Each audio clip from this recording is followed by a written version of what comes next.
Hey, and welcome to another daily cinephile vlog. And guess what? I saw another movie tonight, and it's missing.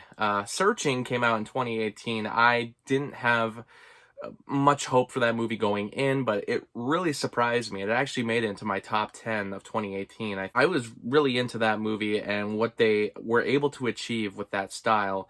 And not a lot of movies have been trying to capitalize on that since then, and I'm surprised after 5 years we're actually getting somewhat of a sequel. It's not really a sequel. They mention the first movie. People who made the first movie are connected to this one, but for the most part, it's a completely different story. New characters. Seeing the trailers, I wasn't exactly sure what I would get out of this movie. I actually thought that the trailers maybe spoiled too much.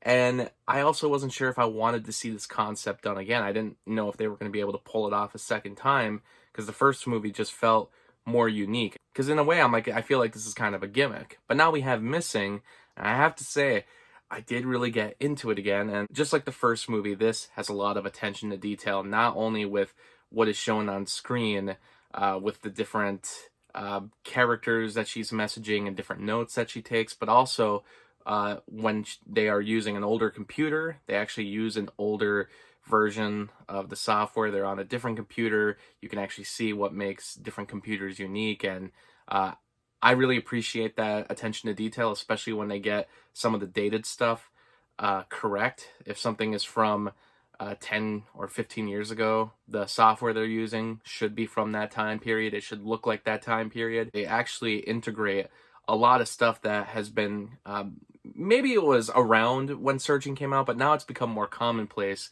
since Searching was released. We see way more use of, for instance, the iPhone Watch, which I don't think was at all used in Searching. They use different apps like being able to mask all of your messages that are sent from your phone, or a software that can remote control your monitor from a different location. If you haven't seen the trailer, the daughter's mom is missing. She went on a trip with a very secretive boyfriend that we find out. This boyfriend has committed fraud numerous times and was arrested for it. And for a moment, the movie tries to get you back on his side. From there, the movie actually does have a lot of surprising twists that I admit I didn't guess. There's times where the movie's really pushing your suspension of disbelief, but there's enough realistic ways that this daughter goes about finding her mom that you stay with it. So when they throw something at you that seems impossible or way outside the realm of possibility, you're already in, so you don't pay attention to the ridiculousness of what's happening at that moment. You stay with the movie because the movie has already sucked you in. The movie has an app that you can order somebody to go and clean your house. In order to get connected with the hotel that's in Colombia, she actually calls a service that's in Colombia to go to the hotel, not to clean, but to instead investigate. So she basically hires this guy who has his services for cleaning on a website in Colombia, and he ends up being part of the movie as her own private investigator. And he's great. His name is Javi. He's one of the best characters in the movie. I thought he was very entertaining. And there's also a lot of utilization of live streams from other countries. And the movie actually jumps at one point where the national news is covering it. People on TikTok are trying to do the investigation themselves.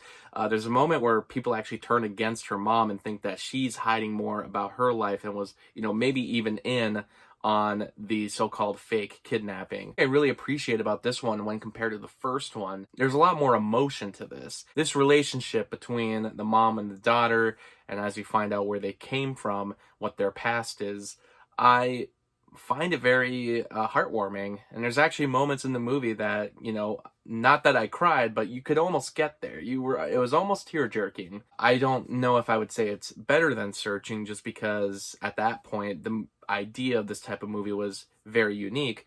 But since they were able to add that emotion to this one, it would be a toss-up. I really do like both movies a lot. The only thing is that towards the end of the movie, it does get to the point where maybe it's a little too ridiculous. Not that the first movie wasn't ridiculous at times as well, but this one, especially with the main villain, it's a bit confusing as to what point he was.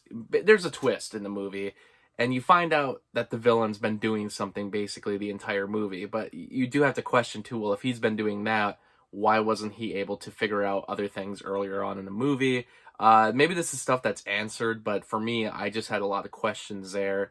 I also get his motivation for what he's doing, but I don't know if the plan makes a whole lot of sense. Not that he has a very sound mind. I mean, he's meant to be seen as a person who is very mentally unstable, but I just don't know if I understand what his plan was once you get to the finale. If you figure out what he's been doing the entire movie, I just question what exactly his end game was. But honestly, for as shaky as the third act is, the way they get there is, I think, done very well. I am very interested in this case the entire time. I am actively trying to figure out what happened to this mom, and I'm excited to give it a watch again because I know with the first movie, Searching, they actually added a lot of background details. There was even, I think, a detail early on in that movie where you figure out who the culprit is almost right away. For me, it's a 4 out of 5 movie. Very entertaining, very well done. What would you call this? A desktop thriller? That's what they are, basically, right? But I think it's awesome. I really didn't expect to like this one because I just thought, why are we doing Searching again? I'd like to see these filmmakers go and do something different, maybe go and revolutionize a different way of telling the story. Now I'm sold, and I want to see these types of movies done every few years by these same people because I'm in. I really enjoy these.